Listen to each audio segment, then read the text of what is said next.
સુરતમાં કિન્નરોએ રસ્તા પર કર્યો ચક્કાજામ। વિફરેલા કિન્નરોએ નેશનલ હાઈવે 48 પર ચક્કાજામ કર્યો છે। ગઈકાલે એસટી બસમાં ચડીને પેસેન્જરો પાસે રૂપિયા માંગતા વિવાદ થયો હતો।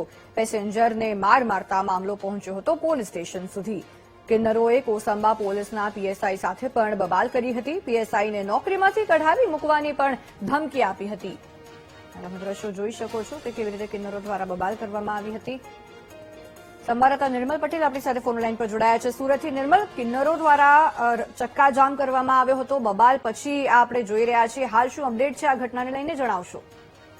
ચોક્કસથી કે કોસંબા પોલીસ દ્વારા આજે કિન્નર છે તેના વિરુદ્ધ ગુનો દાખલ કરીને આગળની કાર્યવાહી હાથ ધરી હતી। આ ઘટના ગઈકાલે બની હતી કે તેમાં એસટી બસ જે પસાર થઈ રહી હતી, એસટી બસને આજે કિન્નર છે તે પૈસા લેવા માટે પહોંચી હતી અને એક પેસેન્જરે 20 રૂપિયા આપ્યા હતા, પરંતુ કિન્નરને પૈસા વધુ જોઈતા હોવાથી તેણે પેસેન્જર સાથે માથાકૂટ કરી હતી। ત્યારબાદ તમામ જે પેસેન્જરો હતા એની સાથે ઝઘડો કર્યો હતો અને વાત ઉગ્ર બની ગઈ હતી અને કિન્નર જે છે તે બસની બહાર આવી રોડ પર બેસી ગઈ હતી અને રોડ પર ચક્કાજામ કર્યો હતો।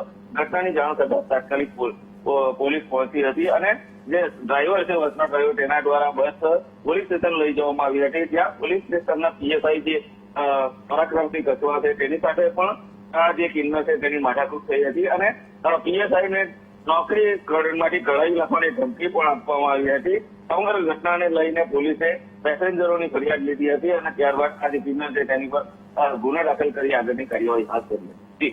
આભાર નિર્મલ, સમગ્ર વિગતો બદલ।